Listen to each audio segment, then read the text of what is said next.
Dobry den, Zdravejte. and welcome back to our little Bulgarian adventure. And as summer progresses, the weeks are getting hotter. They are, though we had a cool day yesterday, which was delightful. It was only 24 degrees, it was lovely. Yes, Max wants more days like that, please. But today we're back up to the high 20s, low 30s, so yep. Back to normal. Back to normal today. So, but we had quite a busy week. We have. We've actually got quite a bit done, both inside and outside. Yeah, lots more strimming in the wood. Yeah, it's our painting the fourth bridge job. As soon as you finish at one end, you've got to start the other. But it's only for a few months. So. Yeah, by the end of this month, we won't be doing it quite so often, I don't think. Well, hopefully not. Having said that, I haven't been doing it all. Lynn's been doing it all. I've been working inside, carrying on with Max's room. We left it last week where I'd sorted out the roof and done various bits and pieces. Well, we've progressed a bit further and this is where we're at. Now that we have the roof watertight, I've still got the pointing to do and the re-rendering to do outside. But I'm turning my attention now back to Max's bedroom. We know that this particular piece of wall is above his doorway, which is where we had the leak and the really bad piece of ceiling. My first job is to take the ceiling down, but I thought before doing that I'd remove as much of the dirt and debris as I could from here. That way it doesn't fall on me when I take the ceiling down. So, armed with buckets and a spade, I'm going to start digging stuff out.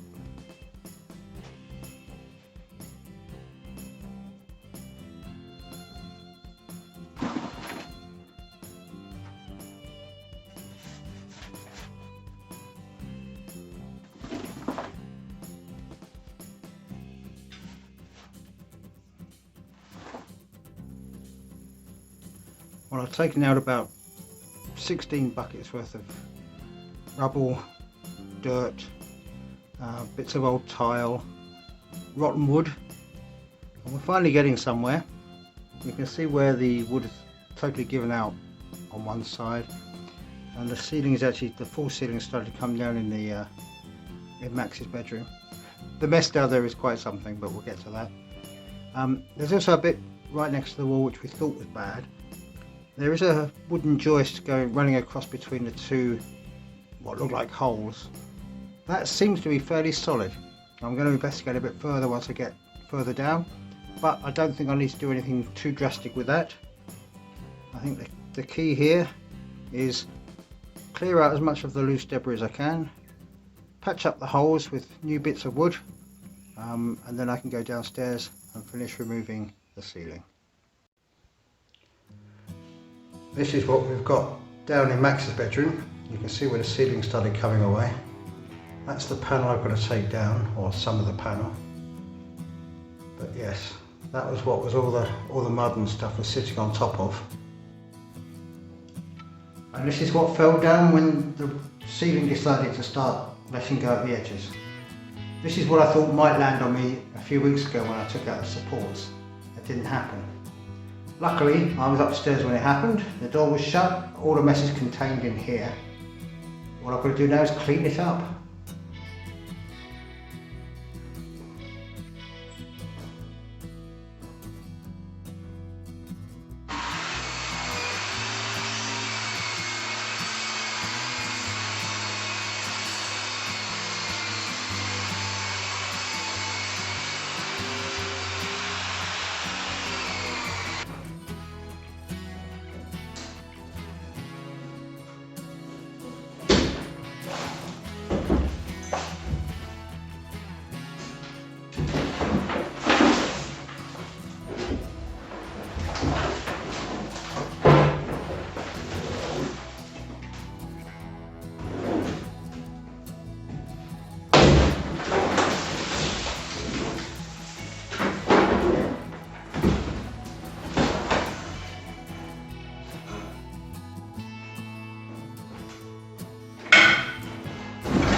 Now that we've got the board down, we can see the damage to the plaster. We can also see this rather unpleasant orange mould, some sort of growth.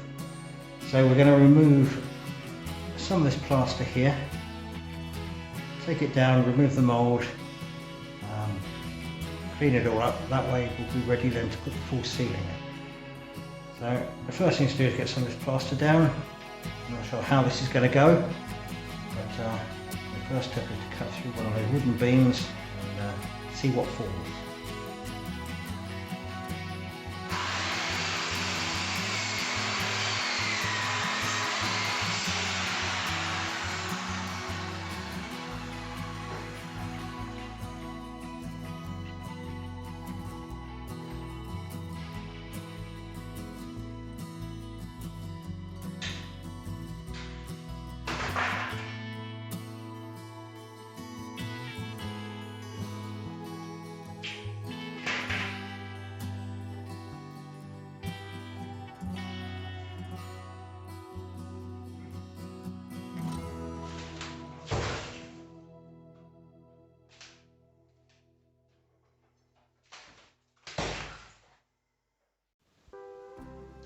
And not for the first time today, I have a pile of rubble to clear up.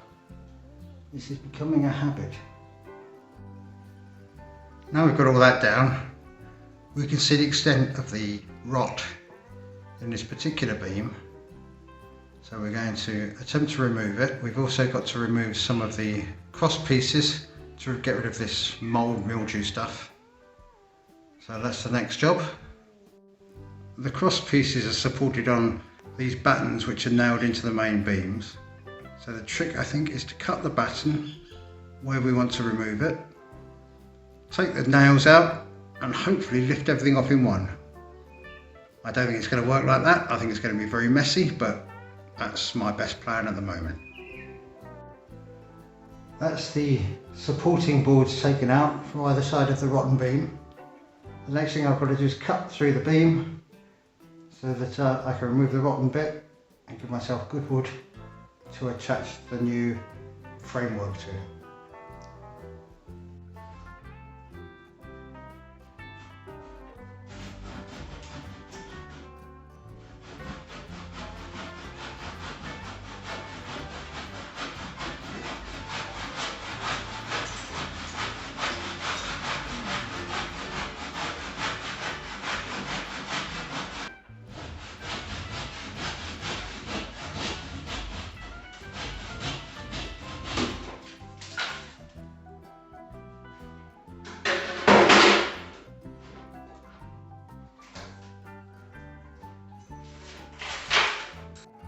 The beam's now been cut and removed, so we now have this void here to fill. I believe it used to go into that hole there that's filled up with rubbish and junk, so my next step is to empty that out and see if I've got a beam of the right size to fit that. I think I have, but we'll soon find out. I've now replaced that middle beam. It's sistered down both sides. There's also a plank underneath it, just to give it a bit more support. I've also put some supports either side for the cross pieces of wood that I've got to replace. So my next job is to cut those to size and put them in. They will be screwed in place, but that's got to happen from above, so that won't happen today. But I'll get them in place and that'll just give us a solid base to the roof and eliminate any holes. Well, that's the hole filled, and as I said before, I haven't attached those yet properly, and they'll be screwed through from above. But I can now proceed with the ceiling and the insulation that needs to be done. But before I do that, I've got the last messy job, and that's channeling out the walls for the electric cables. Once I've done that and cleaned up, hopefully I won't have to make quite so much mess. The channeling in has now been done. In terms of the channels are cut, I now just have to get the cables into the channels, fill the channels in, and that'll be the electrics done. The channeling out itself is particularly messy. I showed it last year when I was doing our bedroom, so I didn't think it was necessary to show me doing it again. Just believe me, there was dust everywhere again, but we are getting to the stage where I'll stop making quite so much mess. The cables are now in the wall. I filled over the top, just the first coat, just hold them in place. once that's dried properly, I can sort out the holders for the sockets and the distribution boxes, and they get cemented into position, and then I can finish the wiring. But at the moment, for this week, that's about it, because I've got to wait for stuff to dry properly. Once it has, I'll carry on with Max's room. Yeah, so hopefully by the end of next week it'll be ready for the final coat of paint and looking like a proper room. Yes, once we get the ceiling up, that makes all the difference. It does. So We've got all the bits now. The bits have arrived. Yes. Adam's been shopping. I have, and I made myself understood somehow. Very impressed the lady was with you in the shop with your typed up list with all their code numbers on it and everything. I thought that's the only way I'm really going to be able to do this, is have everything pre-prepared, so I did. And it worked. Yeah, she was so impressed she got colleagues to come and look. Look at the Englishman, he's done all the work. But no, that worked out nicely. So yes, we can carry on with that next week. We did notice that delivery costs have gone up, but that's not surprising considering petrol's... Well, everything's going up at the moment. But, yeah, we have got quite high inflation. Petrol, we've noticed, is twice the price it was than when we came over in 2020. So that's in 2 years, it's doubled in price. Yeah. Other prices are going up as well. They have just introduced a scheme which nobody seems to be totally sure on how it works. There seems to be a bit of confusion, which is allowing you to have 25 stonkies off per litre, up to 50 litres per customer per month, but only for domestic customers, not for business use. Is it per month? Per month, 50 Excellent. litres per month. Okay.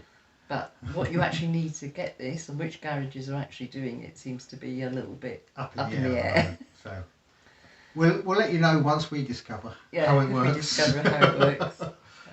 But they've also done other things, like they've taken the VAT off bread. And flour and things. I think that's going to flour as well. So they're trying, doing as much as they can to help. Yeah, they don't have great resources, I don't think, to soften the blow. But I know we're all in the same boat, so... Yeah, I think it's Europe-wide. It seems to be. And we've also had upheaval in our political scheme here, as you have in the UK. Yes, it's all changed everywhere at the moment, it seems. So our leaders also had to dissolve Parliament and do something new. So once we know what's happening, again, we'll let you know. We did notice yesterday, driving back from Targovishte, that a lot more fields seem to be growing sunflowers. Yes, we don't know whether that's due to the war with Ukraine causing us... We definitely had a rush on sunflower oil here earlier in the year. Yeah. So whether all the local farmers thought, oh, we're going to grow sunflowers then, it seems to be a high demand. Yeah. Would make sense. Yeah, but they're all coming into bloom now and they look beautiful. Yes, absolutely fantastic. Just fields full of yellow. Yeah. There are also fields full of purple, just for Lynn. Just for me. Of lavender, which is also quite spectacular. Yeah, so it's a beautiful time of year here. Everything's in bloom, and because of the rain we had in June, it's all looking very lush. Yes, everything grows really quickly, as we've told you before. But that includes the crops, so that's a good thing. That's a good thing. A quick update on the newest members of our family here in Bulgaria. Yes, the puppies. Yeah, they're all doing really well. Getting bigger. Getting bigger. I think we'll see a really big change next week. Yes. They're 2 weeks old today. They are. Their eyes are just starting to open. Here's just a little bit of footage.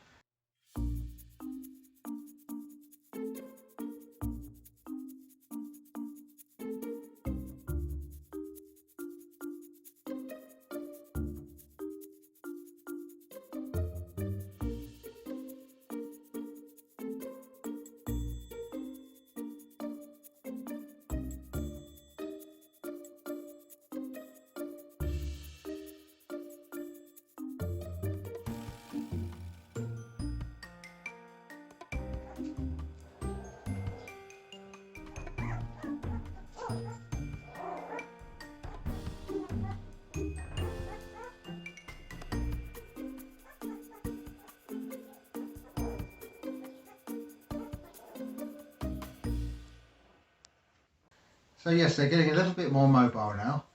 but they still spend most of their time either sleeping or feeding. Yeah, which is good. But it's what they're supposed to do. And Sophie's definitely looking a little haggard around the edges, but then I think feeding 8 of them is probably... It's hard work, yes. Hard work. She's certainly eating a lot more than she used to. I'd say at least twice as much. Yeah. But as you can see, they're all coming along quite nicely. But in the next few weeks, there'll be noticeable differences. Yeah. And we'll update you as we go along with those. Of course. So I think that's probably about it for us this week. Yes, I think you're up to date. We haven't yet got our pool out, which we had last year, but I think that's coming this week. Yeah, I think we will resurrect the paddling pool. Yeah, it was a lifesaver last year, so it does get very hot. Yeah, a very good place to hold daily meetings on what our jobs will be the next day. And have a beer. And have a beer. Yeah, so until next week, just leaves us to say... Doskoro. Doskoro. Stay safe. Stay well. We'll see you then. See you then. Bye. Bye.